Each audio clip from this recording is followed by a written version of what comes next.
Salam əziz tələbələr, magistratura üzrə 2025-ci ildə informatika fənnindən olan sualların izahına baxmış olacağıq. Baxırıq 21-ci test tapşırığına. Düstur sətrində yazılmış count if belə bir funksiya verilib və funksiyanın təyinatını deyir müəyyən edin. Biz bilirik ki, count if funksiyasının təyinatı nə idi? Count deməli ədədləri sayırdı. Ədəd, məsəl üçün, bir cədvəl verib, nə qədər ədəd var, onların sayını qaytarırdı. Artıq burada if də var. Count if nə olacaq? Deməli, şərtə görə ədədlərin sayını qaytaracaq. Burada mötərizə daxilində bizə nə şərt veribsə, həmin şərtə görə ədədlərin sayını bizə qaytarmış olacaq. Və şərtimiz nədir? Deyir ki, böyükdür 20. Yəni, 20-dən böyük olan ədədləri bizə qaytarmış olacaq şərtə görə. Bir də nəyə fikir veririk? Qələmimizi aktiv eləyək. Fikir verirsinizsə bizdə nə verib? S1, S4 nə? S1, S4 aralıqdır burada. Bunu yaxşı-yaxşı diqqət edirik buna. Nəyə görə? Çünki S1 burada qoşa nöqtə qoyulub. Qoşa nöqtə bizdə nə deməkdir? Diapazon deməkdir. Yəni S1, S4 aralığı, S1, S2, S3, S4-ü nəzərdə tutur. Əgər burada S1-dən sonra məsəl üçün vergül qoysaydı, nöqtə vergül qoysaydı, artıq sadəcə təkcə S1 və S4-dən söhbət gedəcəkdi. Deməli, baxıram nəyə? S1, S2, S3, S4 xanalarında qiyməti 20-dən böyük olan xanaların sayını tapır. Elə düzgün variantımız bu olacaq. S1, S2, S4-ü götürdü və 20-dən böyük olan xanaların sayını. Cavab olacaq A variantı. Baxırıq digər variantlara. S1, S2, S3, S4 xanalarının qiymətini 20 vahid artırır. Burada demir axı cəmlə. Sadəcə deyir ki, 20-dən böyük olanları seç. Xananın sayını görsət. Əgər sum desəydi, cəmlə desəydi, hə, okey, orada cəmləyəcəkdir. Deməli, S1, S2, S3, S4 xanalarının qiyməti 20-dən böyük olan verilənlərin ədədi ortasını tapır. Ədədi ortanı nə ilə tapırdıq? Average ilə tapırdıq. S1, S4 deyir. Amma məndə nə idi? S1, S2, S3, S4. Buradan çıxıram. Yenə də S1, S4 deyir. Bunu da çıxdıq.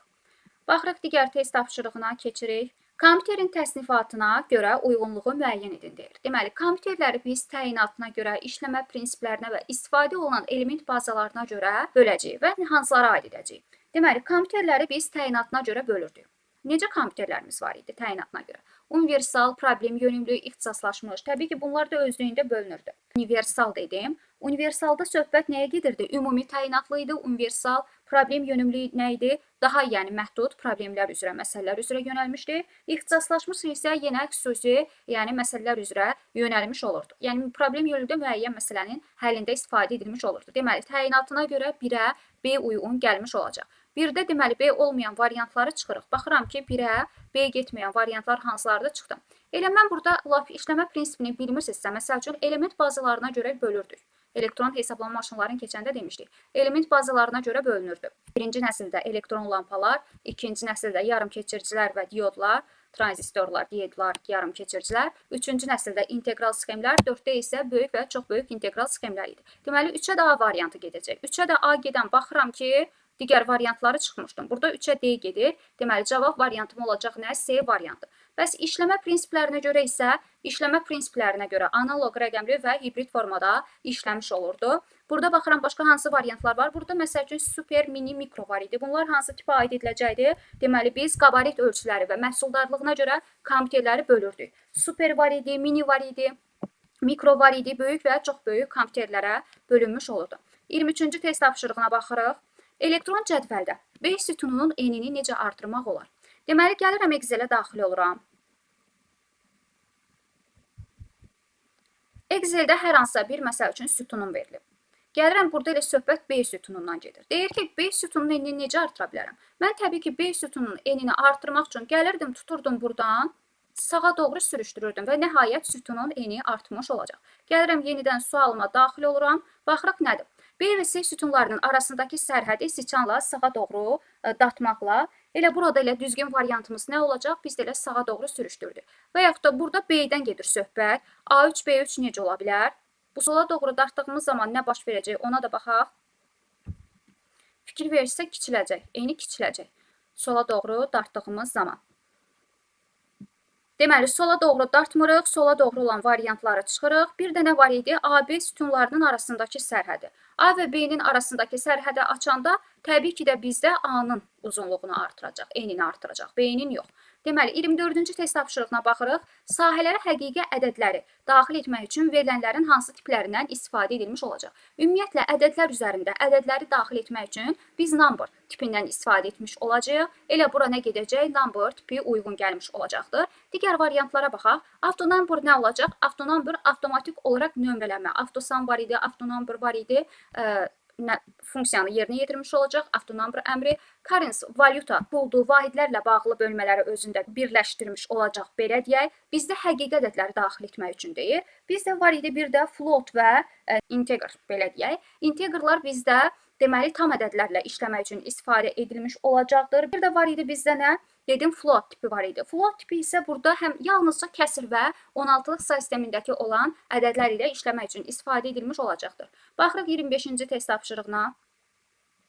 Doğru fayl adını müəyyən edin. İndi mən fayl adlarına baxmamışdan əvvəl qayğamızı yadımıza salırıq. Əməliyyat sistemində biz qeyd etmişdik ki, faylları adlandırarkən bəzi simvollardan istifadə etmək olmaz. Gəlirdim hansılar idi? Yəni Windows əməliyyat sistemində özünə məxsus məhdudiyyətləri var idi və yaxud da MS-DOS-da da keçmişdik ki, məsəl üçün fayl adında maksimum 8 simvol, genişlənməsində isə 3 simvol ola bilər. Amma belə Windows-da keçmişdik ki, maksimum 255 simvol ola bilər. Bəs faylların adlandıran zaman hansı deməli işarələrdən istifadə etmək olmaz? Gəlirik burada qeyd etməyə. Slash işarələri idi. Burada belə əyri slash işarələri, qoşa nöqtə idi. Buradan qoşa nöqtəmi qoyuram.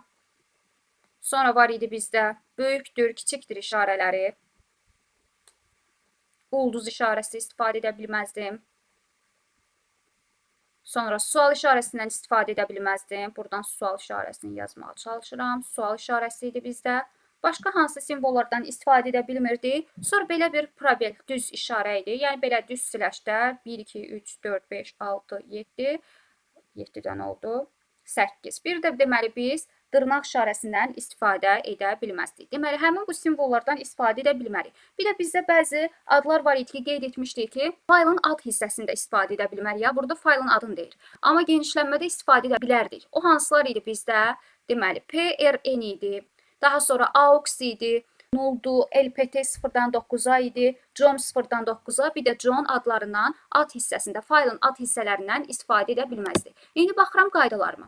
İmtahan, burada fikir verirsiniz, sual var. Gəldim, çıxdım faylın adından. Sonra AUX dedim, istifadə edə bilmərəm. D variantını çıxdım. Sonra burada fikir verirsiniz, qoşa nöqtə var. Y variantında çıxdım. Burada fikir verirsinizsə, qaya sözündən sonra düz slash var. Mən də burada dedim ki, düz slashdən istifadə edə bilmərik. B variantını da çıxdım. Cavab qaldı nə? C variantı. Həqiqətən də C variantına baxanda sənədin adı yazılıb, faylın adı yazılıb və genişlənmədə PRN-dən istifadə edilib. Genişlənmədə istifadə edə bilərdik, amma ad hissəsində istifadə edə bilmirdik. Həmin bu simvollarda yadımızda saxlayırıq. 26-cı test tapşırığına baxırıq. Raster təsvir 8 rəngli palitranın köməyi ilə yaradılarsa. Bu təsvirin bir pikselinin informasiya tutumunu deyir, müəyyən edin. Deməli, bir pikselinin tutumunu müəyyən edək. Ümumiyyətlə, biz demişdik ki, burada bu tip məsələlərdə, qrafika məsələlərində əgər rəng çaları, rəng palitrası deyilərsə, biz həmin bu verilən ədədi 2-nin qüvvətinə görə yazırdıq. Yəni 8 nə idi 2-nin qüvvətlərinə? 8 bizdə deməli 2 üstü 3-ə bərabər olmuş olurdu. Həmin bu yuxarıdakı bu 3 nəyi bildirirdi bizdə? Həmin bu 3 bit bir pikselin informasiya tutumunu bildirmiş olurdu. Elə bizdən də nəyi soruşur? Bir pikselin informasiya tutumu nəyə bərabərdir? Məndə 3 bitə bərabər olmuş olacaqdır. Bu qədər bəsit və sadə. Deməli, 27-ci test tapşırığına baxırıq. İş masasındakı fayl və qovluqları hansı göstəricilərinə görə nizamlamaq, sıralamaq olar? İş masası dediyinə görə söhbət desktopdan gedirdi. Mən gəlirəm iş masasının üzərinə. İş masasına gəlib kontekst menunu açdığım zaman sort by, sırala. Hansı göstəricilərə görə baxıram? Ada görə, ölçüyə görə, sonra tipə görə, həmçinin də vaxt tarix konfigurasiyasına görə sıralamaq mümkün olacaqdır. İndi baxıram sualda nə idi məndə? Cavablara baxıram. Deməli, ad dedim, ölçü dedim, dəyişiklik tarixi, bir də tipə görə dedim. Burada da baxıram, ona uyğun gələn sadəcə bir variant var, o da olur nə? Y variantı. 28-ci test tapşırığına baxırıq. Uyğunluğu müəyyən edin deyir. Burada deməli say sistemləri ilə bağlı bir sualdır.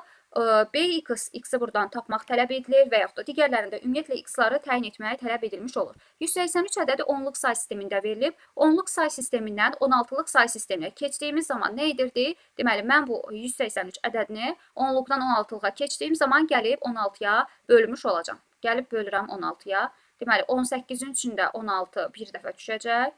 Gəlirəm buradan qeyd edirəm 16-nı. 16-nı qeyd etdim. Bura neçə düşəcək? Yenə 2. 2 burada. 3 burada. 23-ün içində də 16 neçə dəfə olacaq? Bir dəfə. 23-dən də 16 çıxanda da bizə nə verəcək? 23 çıxı 16 bizə 7-ni vermiş olacaq. İndi gəldim, cavab nə tapdım? 11 və 7. Say sistemlərində 11 yox idi. 11 nə idi demişdik? 9-dan sonraki rəqəmləri biz deməli hərflərlə işarə edirik. A-nın qarşılığı, onun qarşılığı A idi, 11-in qarşılığı B idi. Deməli nə tapdım? B7. B7-ni tapmış oldum. Mən də eləcə baxıram ki, 1-ə x-i tapdım. Yəni burada B7-yə bərabər olur. X-im nədir? 7-yə bərabər olmuş olacaq. 1-ə deməli nə gələcək? 1-ə Y variantı uyğun gələcək. 1-ə deməli Y getməyənləri çıxıram. Gəldim, variantlarla da işləməyə baxırıq. Sonra ikinciyə baxıram. 49 ədədi onluqdadır. Onluqdan ikiliyə keçəcəm. Onluqdan da ikiliyə keçəndə yenə 49 ədədini 2-yə bölə-bölə gedəcəm. Belə deyək, əslində onluqdan keçirəmsə, biz onluqda bir üsul demişdik, bölməyərək də keçə bilərik. Yəni 2-nin qüvvətlərinə parçalayırdıq bunu. Mən gəlib 49-u necə yaza bilərəm? 49-u deməli 2-nin qüvvətləri şəklində yaza bilərəm də. Ən böyük 2-nin qüvvəti içərisində nə var bunda? 2 üstü 5 var. 2 üstü, çünki 6 64 edir. Deməli 2 üstü 5, 2 üstü 5, yəni 32. 32 çıxanda qalır nə? 49-dan 32 çıxanda 17. 17-dən 2-nin ən yüksək qüvvəti içərisində var 16. 16-nı da yazdım bura. Nə qaldı? 1 qaldı. 1-i necə yaza bilərik? 1-i də yaza bilərik ki, 2 üstü 0. Deməli, bizə 1-i vermiş olacaq. Deməli, gəldim 2-nin qüvvətlərinə parçaladım. 2-nin qüvvətlərinə parçalayandan sonra növbəti işimiz nə idi? 0-dan başlayaraq 5-ə kimi nömrələyirdik. Mən də gələcəm 0-dan başlayaraq 5-ə kimi nömrələyəcəm. Ən yüksək qüvvətə kimi, indi deyəcəksiniz, niyə görə 5-ə kimi nömrələdik? Ən yüksək qüvvətə kimi nömrələyirik. 0, 1, 2, 3, 4, 5. Daha sonra növbəti işimiz nə idi? Növbəti işimiz hansı qüvvət varsa, burada kompüterdə yazıram deyə biraz gecə olur. Yəni bu üsul daha tez tapılır, belə deyək. 5, 4, 0. Hansı qüvvət varsa altından 1 yazırdıq. Qalanları da deməli 0 olmuş olurdu. Deməli cavabım nə oldu? 1, 1. 0, 0, 0, 1. Bu formada almış oldum cavabımı. Bu cavabı alandan sonra gedirəm, baxıram. Məndən nəyi soruşurdu? İkili say sistemində bu formada ifadə edir. 1, 1, 0. Bəli, 1, 1, 0. 0-dan sonra nə gəlir? 0. Deməli, x-im da 0-a bərabərdir. X 0-a bərabərdir nə? D variantında. 2-yə də nə gedəcək? D variantı. Elə 2-yə D variantı gedən C variantı uyğun gələcək. 3-ə də C variantı gedir. Bunu da hesablayıb tapmış olursunuz.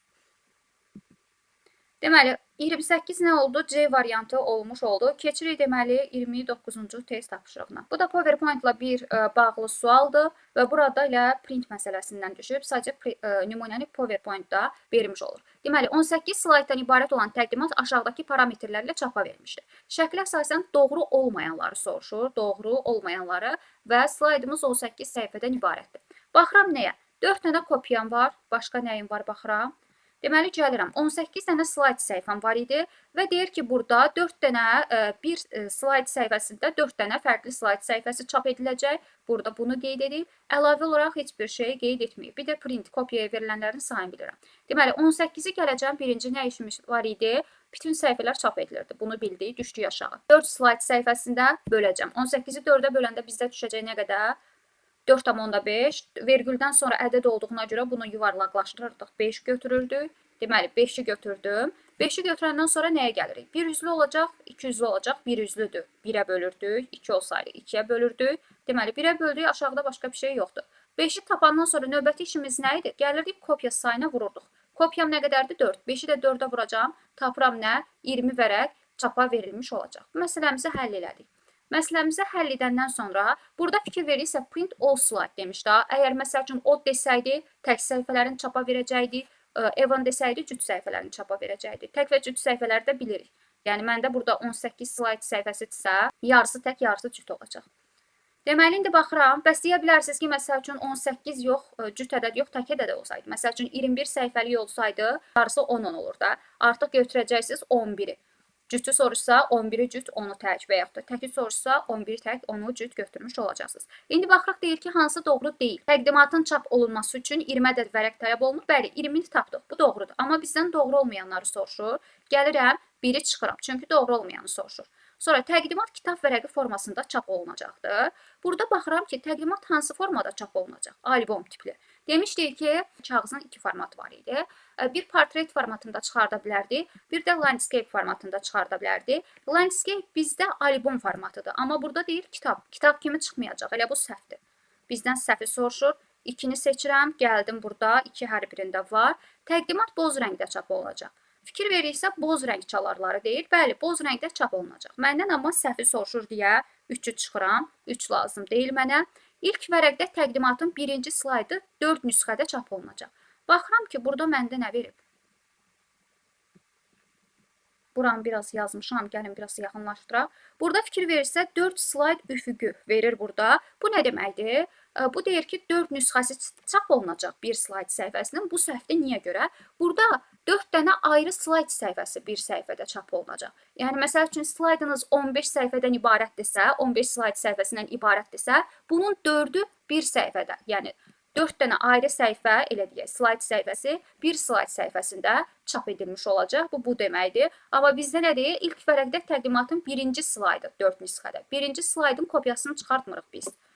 Təqdimatın çap olunması üçün 72 ədəd vərəq tələb olunmuş olacaqdır. Təqdimatın çap edilməsi üçün 72 vərəq deyil, bizdə 20 vərəq çap ediləcək dedik. Elə deməli, nə getdi? 2, 4, 5, deməli, burada səhv olmuş olacaq. Deməli, burada deyir, ilk vərəqdə təqdimatın ilk 4 slaydı çap olunacaq. Bəli, ilk 4 slayd, yəni 4 dənə ayrı slayd səhifəsi çap edilmiş olacaq. Cavab nə oldu? 2, 4, 5, yəni B variantı. 30-cu test tapşırığına baxırıq. Page setup səhifə parametrləri lent qrupu hansı taba daxil edilmiş olacaq? Page setup harda yerləşirdi? Səhifənin tənzimlənməsi, sətirlərin nömrələnməsi bizdə deməli Loya tabında yerləşmiş olurdu Word-də. Gəlin buradan da baxaq.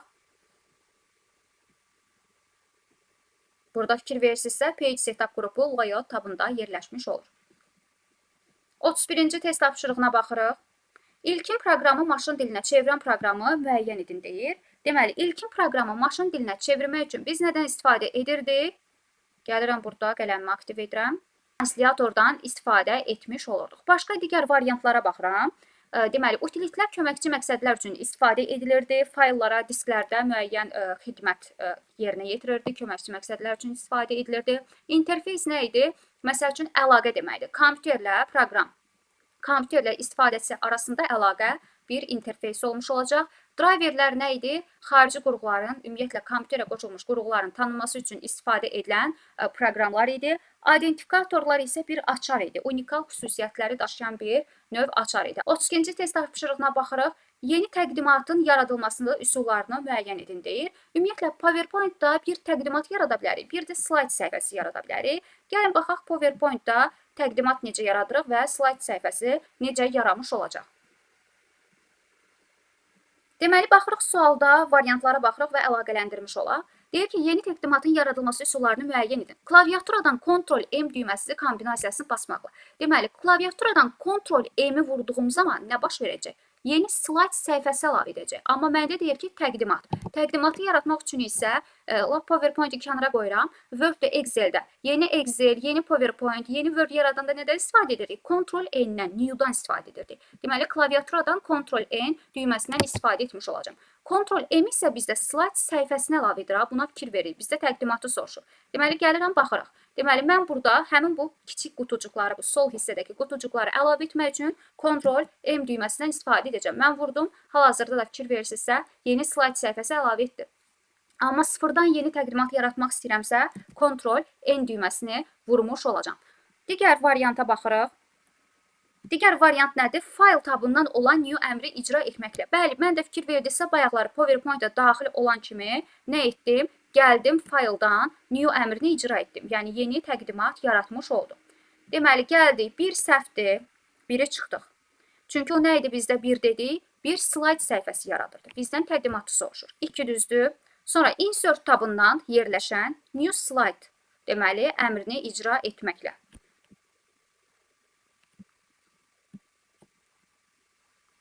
Fikir verirsinizsə, new slide bölməsinə gələn zaman bizdə yeni slayd səhifəsi əlavə edəcək. Yenə bu slayd səhifəsinin əlavə edilməsidir. Həmçinin də home tabına da gələndə slayd bölməsindən yeni slayd səhifəsi əlavə edirik. Yeni təqdimat yaratmırıq. Yenidən qayıdırıq testimizə. Deməli 3 də səhv olacaq, 3-ü də çıxırıq. 4-ə baxırıq. Slides panelində hər hansı slaydı seçdikdən sonra klaviaturadan Enter düyməsinə vurduğumuz zaman bizdə slayd səhifəsi əlavə edəcək. Təqdimat yaratmayacaq. Bu da deməli mən gəldim bura, üzərinə gəldim. Enter düyməsinə vurduğum zaman yeni slayd səhifəsi əlavə etmiş olacaq. Yəni bu sualda yadımızda saxlayırıq. Yeni slaydı soruşsa Ctrl M düyməsindən üzərinə gəlib Enter düyməsinə vururuq. Yenə üzərinə gəlirik, sağ düyməni vururuq. Burada New Slide əmrindən istifadə edirik. Duplikatını yarada bilərik burada. Deməli, həmçinin də Insertdən burada New Slide əmri vasitəsilə, həmçinin də Home-da, Slide qrupunda New Slide əmri vasitəsilə yeni slide səhifəsi yarada bilərik. Amma bizdən təqdimatı soruşurdu. Təqdimatın da yaradılmasına baxdıq. Deməli, 2-5, bir də həmçinin də dedik, cəhd müraciət panelində yerləşən New əmrini icra etməklə. Cavabımız nə oldu deməli? Baxıram, 2-5-6, yəni A variantı olmuş olacaq. 33-cü test tapşırığına baxırıq. 33-də nəyi soruşur? Burada artıq bir neçə il idi ki, artıq kanallarla bağlı suallar düşmüşdü. Artıq bu il 2025-ci ildə belə bir sual qarşımıza çıxmış oldu. 256 Hz diskretləşmə tezliyi ilə 2 kanallı stereo audio yazılır. Səs yazma 32 səviyyəli diskretləşmə ilə aparılaraq 1 dəqiqə 4 saniyə davam edir. Hər bir siqnalın mümkün minimal və eyni sayda bitlər ilə kodlaşdırıldığını nəzərə alaraq audio faylın həcmini kilobaytla müəyyən edin. Deməli, burada biz 256 Hz-i necə yaza bilərik? Biz burada 256 Hz-i 2/8 şəklində yaza bilərik də. Gəlin, burada qələmi nazikləşdirək, bu çox qalındır elə bilir.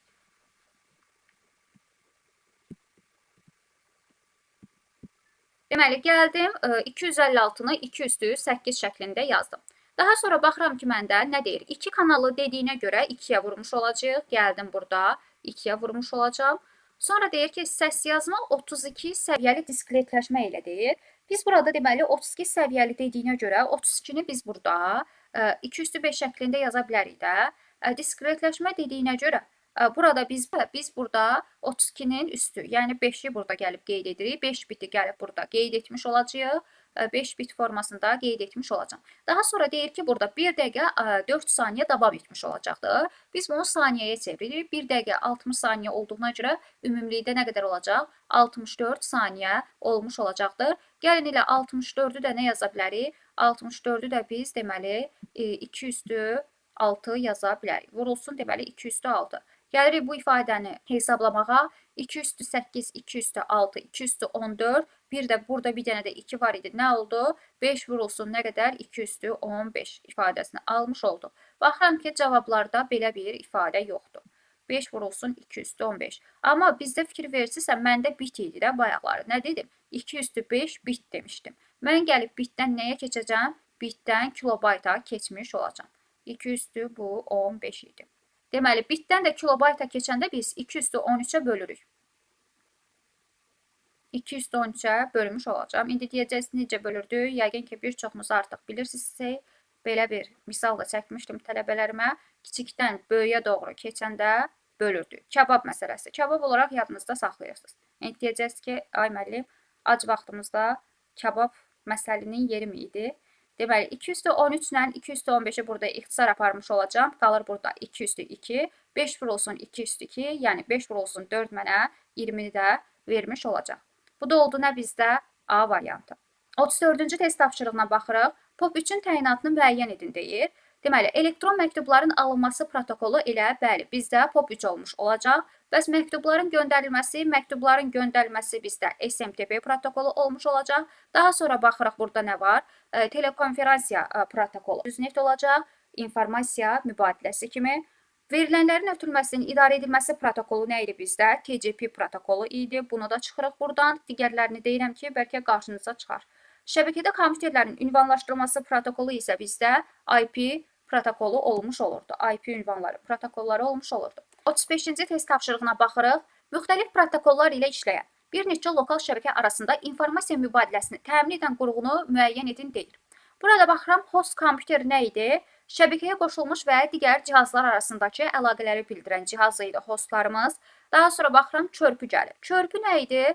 Burada müxtəlif topologiyalara malik idi və eyni protokola. Burada isə müxtəlif protokoldur. Eyni protokollu, lakin müxtəlif topologiyaya malik körpülərimiz idi. Modem nə idi bəs? Verilənlərin telefon xətti vasitəsilə ötürülməsini təmin edirdi. UPS belə deyək. UPS-lərin təyinatı nə idi bəs? Yəni bilirik ki, məsəl üçün kompüter söndü getdi, deyirik ki, enerji kəsildi getdi, məlumatlarım gedəcək. Həmin bu məlumatların getməməsi üçün, yəni enerjinin daimi olaraq təmin edilməsi üçün UPS-dən istifadə edilmiş olacaqdır. Yəni məlumatlar kompüterin öz-özünə işləməsini təmin etmiş olacaqdır. Məlumatlar da, yəni işıq da, enerji də getsə. Müxtəlif protokollar ilə işləyən və deməli eyni dedik ki, protokolları müxtəlifdir, amma topologiyası eyni idi. Bu nə idi? Bizdə deməli şülüz olacaq, amma protokolları eyni. Topologiyası müxtəlif olan körpü olacaq. Bu da oldu nə? Y variantı. 36-cı test tapşırığına baxırıq. Verilənlər bazası fraqmentinə əsasən fiska böyükdür 50 or, yəni və ya cəbr böyükdür 60 n və həmin bu fraqmenti sorğusuna cavab verən yazıların sayını müəyyən edin deyir. Deməli, birinci şərt ödənməlidir və ikinci şərt ödənməlidir. Or və ya, yəni ola da bilər, olmaya da bilər. Deməli, birinci gəlirəm nəyə? Fiska böyükdür 50. Fiskanın 50-dən böyük olduqlarını gəlib seçirəm. Gəldim, burada işarələr qoydum 50-dən böyük olanların qarşısında. Sonra və ya cəbr böyük olmalıdır 60-dan. Cəbrin 60-dan böyük olduqları gəldim, seçdim. Bunları seçəndən sonra fikir versə rüstəmliyə heç bir şeylə dəymədi. Deməli, rüstəmlidir, buradan tamamilə çıxardırıq, heç işləməyəcəyik bununla. Sonra gəlirik növbəti hissəyə və kimya böyük olmalıdır 55-dən. Kimyanın 55-dən böyük olduğu fikir verdiksə burada yerləşir. Daha sonra növbəti hissə. Kimyanın 55-dən böyük olduğu Kərimov olacaq. Bir də kimyanın 55-dən böyük olduğu 83 yerləşmiş olacaq. Daha sonra baxıram növbəti hissə nədir? Biologiya kiçik olmalıdır 70-dən. Biologiyanın 70-dən kiçik olduqlarına baxıram. Fikir verirsə 70-dən kiçikdir burada. Gəlirəm, bunu da seçirəm. Növbəti baxıram 70-dən kiçik biologiya, bu 79 olacaq. Bu da deməli 70-dən kiçikdir. Bunu zaten seçmişdik bayaqlar. Deməli, neçəsi deyir? Verilən yazıların sayını müəyyən edin. Bura uyğun gələn, deməli 4 dənə yazım uyğun gəlmiş olacaq. Bu da oldu nə? B variantı. Keçirik 37-ci test tapşırığına. Deyir, doğru olmayan mülahizələri müəyyən edin. Burada baxırıq nəyə? Megabot yaddaş tutumunun ölçüsüdür deyir. Yaddaş tutumunun ölçü vahididir. Doğru olmayanları soruşur. Bunu da belə altından xətt çəkirəm. Megabot bizdə modemin sürəti ilə bağlı olan fraqmentdir, belə deyək. Bu, yəni ilə doğru olmayan bu olacaq, yaddaş tutumu deyir. Streamer verilənləri maqnit lenti üzərində saxlayan yaddaş qurğusudur. Demişdik ki, maqnit lentinin başqa cür adı streamer idi. Ümumiyyətlə, maqnit lenti nə idi? Demişdik ki, kasetlər idi. Əvvəlki illərdə həmin bu disklərdir, toy diskləridir, özü başqa cür maqnit lenti adlanmış olurdu. Bəlkə çoxlarınız da bunun adını heç bilmirdiniz ki, maqnit lenti idi. Daha sonra bu düzdür, yəni 2-ni çıxırıq, bizdən doğru olmayanı soruşur. Variantlardan da gəlirik 2-ləri çıxırıq. Skaner periferiya qurğularını idarə edən qurğulardır deyir. Ümumiyyətlə, skaner nə demişdi? Skaner informasiyanı qrafiki formada daxil edən qurğuydu. Daxil etmə qurğusuydu. Amma deyir ki, burada periferiya qurğularını idarə edən. Bunu çıxırıq buradan. Daha doğrusu səhvi soruşur elə. 3-ü də seçirik. 1-3 uyğun gələcək. Baxıram elə 1-3-ün olduğu variant olacaq nə? D variantı. 1-3 bir də nə olacaq? 7. 7 nədir? Plotter giriş qurğusudur deyir. Biz bilirik ki, PP olanlar. Yəni plotter idi, printer idi, proyektor idi. Bizdə nə idi? Çıxış qurğuları idi. Giriş qurğusu ola bilməz. O da olacaq nə? D variantı. 48-ə baxırıq. Sənəddə abzas nişanı əks etdirmək üçün hansı əmr vasitəsilə eləyir və hansı tabda yerləşir? Belə deyək. Deməli, abzas işarəsi bizdə home tabında yerləşəcək. Gedirik baxmağa home tabına. Fikir veririksə, həmin bu işarədən söhbət gedir. Abzaslardır, sonlarıdır göstərmək üçün həmin bu show hide əmrindən istifadə etmiş olacağıq. Bu da deməli harda yerləşirdi? Home tabında yerləşmiş olurdu. Olur nə? Y variantı. 39-cu test tapşırığına baxırıq. Deyir ki, doğru mülahizələri müəyyən edin. Alqoritm təşkil edən bloklar bir-birləri ilə yalnız şaquli xətlər ilə birləşdirilə bilər. Deməli, alqoritmi təşkil edən bloklar, deməli, həm şaquli xətlərlə, bəzən isə üfüqi xətlərlə bir-birlərini birləşdirə bilər. Bizdən doğrunu soruşur. Buradan biri çıxırıq. Biri variantlardan çıxdığımız zaman baxıram ki, elə 2 dənə variantım qalmış olacaq. Növbəti isə dövrlərin sayı məlum olduqda modifikasiyalı dövr strukturundan istifadə edilmiş olacaq. Bəli, bu doğrudur. Psevdokodda formal dillərə xas olan əmrlərin yazılışı üçün ciddi sintaksis qaydaları yoxdur. Bu doğrudur. Biz demişdik ki, alqoritmik dildə olur. Yəni sintaksis qaydalar alqoritmik dildə olur. Psevdokodda belə bir şey qeyd etməmişik. Burada baxıram ki, 2-3, 2-3 olan cavab olacaq nə? D variantı. Və fikir verirsə, növbəti hissə gəlir nə? Blok sxem alqoritmin təsvir üsullarından biridir. Bəli, blok sxem ilə alqoritmin təsvir üsullarından biri olacaq. Addımlar sonlu addımlardan ibarət olmalıdır, qeyd etmişdik. Bunu da elə bunu çıxmasaq da variantlar doğru formada çıxmış olacaq. Baxaq 40-cı test tapşırığına. Klaviaturanın home düyməsini basdıqda kursor mövqeyini hara dəyişmiş olacaq. Deməli, sadəcə home düyməsini basırıqsa, bu zaman kursor sətrin əvvəlinə keçmiş olacaq. Daha sonra, məsəl üçün, sətrin sonuna keçmək üçün end düyməsindən, sənədin əvvəlinə keçmək üçün Ctrl Home-dan, artıq yəni təkdir də, home təkdir, sətirdən söhbət gedəcək. Ctrl olduğu zaman sənədin əvvəlinə və yaxud da Ctrl end olduğu zaman sənədin sonuna keçmiş olacaqdır. 41-ci test tapşırığına baxırıq. Excel ilə bağlı belə bir sualdır. Cədvəlin B sütununa aşağıdakı süzgəc tətbiq edilərsə, ekranda neçə sətir əks edilmiş olacaq. Belə bir cədvəlimiz verilib. Və deyir ki, aşağıda nə tətbiq edilib? Belə bir süzgəc tətbiq etdiyimiz zaman neçə sətrimiz əks edilmiş olacaqdır. Deməli, mən baxıram ki, burada, gəlin bunu belə böyüdək, buradan görün. Ümumi şəkildə bu şəkildədir məsələmiz və əmrimiz nədir? Nə tətbiq edilib süzgəc olaraq? Is greater than or equal to-dur. Bir də nə tətbiq edilib? Is less than or equal to. Bu nə deməkdir? Is greater than böyük olan və ya equal, bərabər olan. Yəni deyir ki, 40-dan böyük olan və bərabər olan. Burada fikir verirsinizsə, and yox, və deyəcəkdir, and olsaydı. Və ya bizə nə versin? Is less than or equal to. Kiçik və yaxud da bərabər olan, 30-dan kiçik və 30-a bərabər olan. Deməli, biz gələcəyik cədvəlimizdə 40-dan böyük və 40-a bərabər olanı hardan? B sütununa deyirəm, B sütununa süzgəci tətbiq edirik, həmin bu sütuna. Deməli, B sütununa nəyi tətbiq edirik? Is greater than or equal to. 40-dan böyük və 40-a bərabər olan. Baxıram, 40-dan böyük 1, 2, 40-dan böyük və 40-a bərabər olan 2 dənə oldu. Bəs aşağıda nə deyirdi? 30-dan kiçik və 30-a bərabər olan. Deməli, 30-dan kiçik və 30-a bərabər olanları da gəlib seçirəm.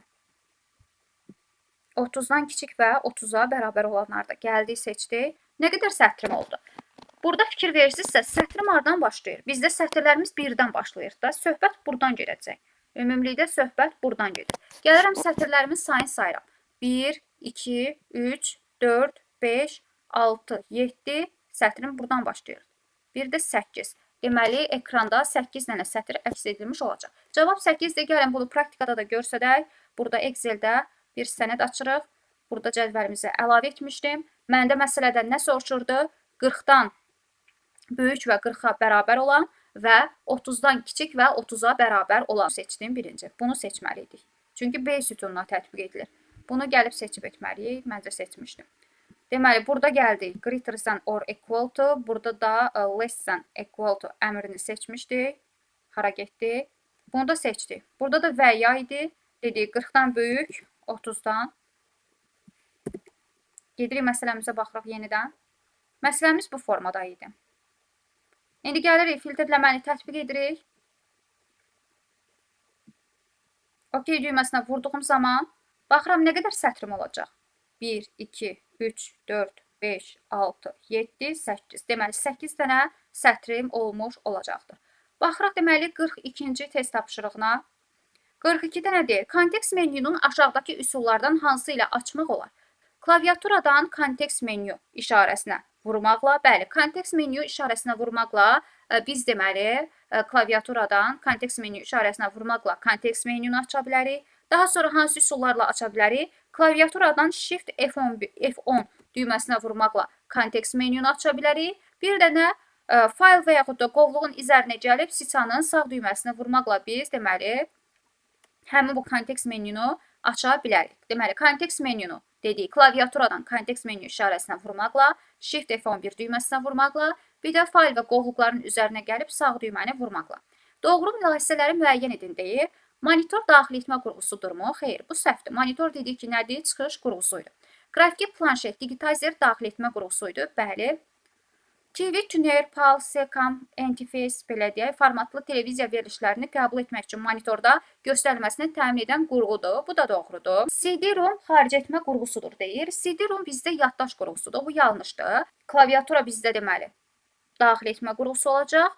Daha sonra gəlir web kamera görüntüləri əks etdirən xaric etmə qurğusudur deyir. Xeyr, web kamera bizdə daxil etmə qurğusu idi. Cavab nə oldu deməli? 2, 3, 5. Oldu bizim düzgün cavab variantlarımız. 44-cü test tapşırığına baxırıq. Gəldik bura. Deyir, sənəddə 7 sətir və 5 sütundan ibarət olan cədvəl verilmişdir. Gəlin biz bunu özümüz icra edək. 7 sətir və 5 sütundan ibarət olan cədvəl verilir. 7 sətir və 5 sütundan ibarət.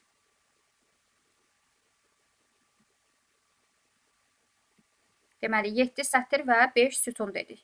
Deməli, gəlirik 5 dənə sütunumuzu və 7 dənə sətrimizi burada qeyd etmiş oluruq. 7 sətrimizi, 5 sütunumuzu qeyd etdik. Daha sonra gəlirik məsələnin ardına baxmağa. 3-cü və 4-cü sətirlərin bütün sütunlarını seçdikdən sonra merge cells əmri icra edilmişdir. Deməli, 3-cü və 4-cü sətirlərin bütün sütunlarını seçirik. 3-cü və 4-cü sətirlərin. Gəldim 3-cü və 4-cü sətri seçirəm. 3-cü və 4-cü sətrin bütün deməli xanaları seçdim. Daha sonra nə deyir? Merge cells əmrindən istifadə etmişik. Gəlirəm buradan merge cells, yəni xanaları birləşdirdik. Gəldik bunu icra etdik. Daha sonra bizdən nəyi soruşur? Daha sonra deyir ki, daha sonra 6-cı sətrin ilk 3 sütununu seçilərək aşağıdakı əmr icra edilir. 1, 2, 3, 4, 5, 6. 6-nı seçirik buradan. Daha doğrusu 1, 2, 3, 4, 5, 6. Gəldik bura. Buranı seçəndən sonra dedi ki, ilk 3-ü seçirik. İlk 3-ü seçəndən sonra split cells əmrini icra edirik. Belə bir idi burada. Burada fikir veririksə, aşağıdakı əmri icra edirik. Split cells-da nə edirik? 6-nı 6, 1. Buradan da gəlib bu formada qeyd edirik. Gəlirik bunu qeyd edirik. Gəldim split cells. Fikir verirsə bu pəncərə açıldı. Elə bizdə 6-1 formatındadır. OK düyməsinə vururuq. Gəldi fikir verirsə xanalarımı bölmüş oldu. İndi bizdə sondan nəyi soruşur? Baxıram məndə.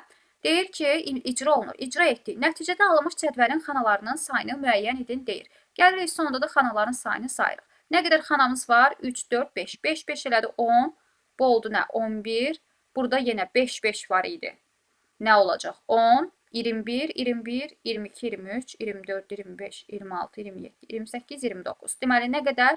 29 xanam olmuş olacaq. Burada da cavab oldu nə? 29. Baxırıq, deməli, 45-ci test tapşırığına. 45-də nəyi soruşur? Belə bir ünvanla əsasən uyğunluğu müəyyən edin. Bizdə deyir, HTTP nə idi? HTTP nə idi bizdə? Hypertext Transform protokolu idi. Yəni, bu bizdə hipermətnin ötürülməsi protokolu olmuş olacaq. 1-ə nə gələcək? 1-ə C variantı uyğun gəlmiş olacaq. Daha sonra www. www nə idi bizdə? World Wide Web. İnternet xidmətinin adı olmuş olacaq. 2-yə A variantı uyğun gələcək. www.baku.az-a da hostun kompüterlərinin domen adları uyğun gəlmiş olacaq. Yəni 3-ə Y variantı uyğun gələcək. 1C, 2A, 3Y olmuş olacaq. Ümid edirəm ki, əziz tələbələr, bu video hər biriniz üçün faydalı olmuşdur.